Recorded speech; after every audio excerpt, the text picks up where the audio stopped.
გამარჯობა მეგობრებო, დღეს მოვხარშოთ სახლის პირობებში ბრიუზილა გენერაცია 4 და 1 სახარში ქვაბის გამოყენებით ლუდის სახეობა აპა. იგი იშიფრება როგორც American Pale Ale. მის მოსახარშად გამოვიყენებთ 5 კილოგრამ Pale Ales და 9 კილოგრამ Munich Lights. დაღერღილი საკმაოდ კარგად არის, რაც გვაძლევს საშუალებას, რომ კარგად გამოვაცალოთ შაქარი.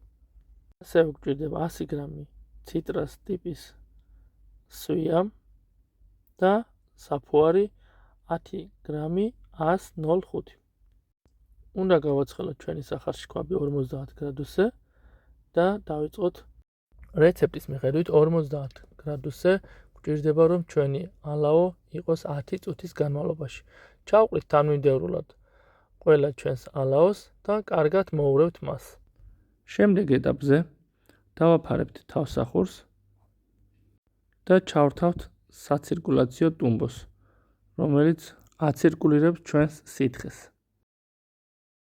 სამართავ პანელზე ვხედავთ, რომ ტემპერატურამ დაიწყო მაღლა ასვლა 63 გრადუსზე და როდესაც ავა 63 გრადუსზე გაჩერდება იგი 40 წუთის განმავლობაში.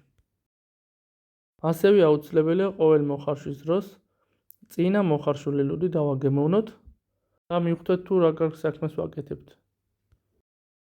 ეს ლუდიც არის აპა, აქვს საკმაოდ კარგი ქაფი და გაზიც. დავლიოთ და განვაგრძოთ ხარშვა.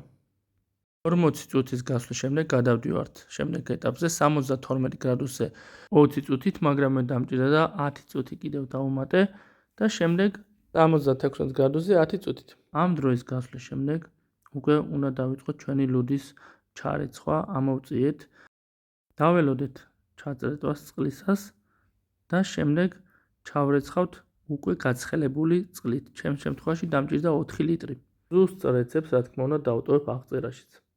ეს არის ჩვენი მიმდინარეობა, თუ როგორ იცვლებოდა ტემპერატურა 50 გრადუსზე ჩავყარეთ ჩვენი ალაო, შემდეგ 63 გრადუსზე გავაჩერეთ 40 წუთი, 72 გრადუსზე ჩვენ შემთხვევაში 30 წუთი და 76 გრადუსზე გავაჩერეთ შემდეგ სადღაც 10 წუთი. ამის შემდეგ უკვე ავიყვანეთ ტემპერატურა დუღილამდე და 1 საათი ვადუღეთ იგი 100 გრადუსზე.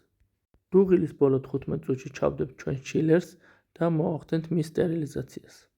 ასევე დავიწყებთ რა თქმა უნდა სტარსანით ან ნებისმიერი სადეზინფექციო სითხით ჩვენი რეზერვუარის საფერმენტაციო აუზის სტერილიზაციას. ჩვენი გამაგრილებელის საშუალებით ჩამოვიყვანთ ტემპერატურას სადღაც 20-64 გრადუსამდე და გადავიტანთ საფერმენტაციო აუზში უკვე ჩვენ სითხეს. მე გამოვიყენებ საცირკულაციო ტუმბოს, რათა მარტივად გადავიტანო ჩვენი სახარში ქვაბიდან აუზში სითხე. გადავდივართ ბოლო ეტაპზე. ჩვენს რეზერვუარში მოთავსებულ სითხეს დავაყრით საფუარს, რომელიც დაეხმარება მას, რომ დაიწყოს დუღილი და სითხეში არსებული შაქრები გადააქციოს ალკოჰოლად. ჩვენ შემთხვევაში ეს მიღებული სითხე არის სადღაც 23 ლიტრი და ვიყენებთ 10 გრამ საფუარს, რაც სრულებით საკმარისია დუღილის აქტიურად წარმართვისთვის. რეფრაქტომეტრის საშუალებით გავზომეთ საწყისი ბრიქსი, რომელიც შეადგენს 12-ს, საშუალოდ 12-14 დღის შემდეგ ეს მაჩვენებელი ჩამოვა 6-მდე. თუ ბოლო 3 დღე ჩვენი ბრიქსი აღარ იცვლება, მიხვდებით რომ დუღილი დასრულებული და მზად არის ბოთლებში გადასატანად. როდესაც ვაციებდით ჩვენ სითხეს და 80 გრადუსზე ჩამოვიდა, ჩვენი სვია 30 გრამი კარგად დავსრისეთ და ჩავყარეთ მასში.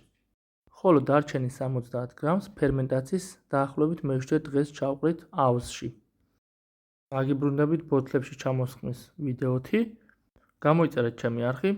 მომავალ შეხვედრამდე. ნახვამდის.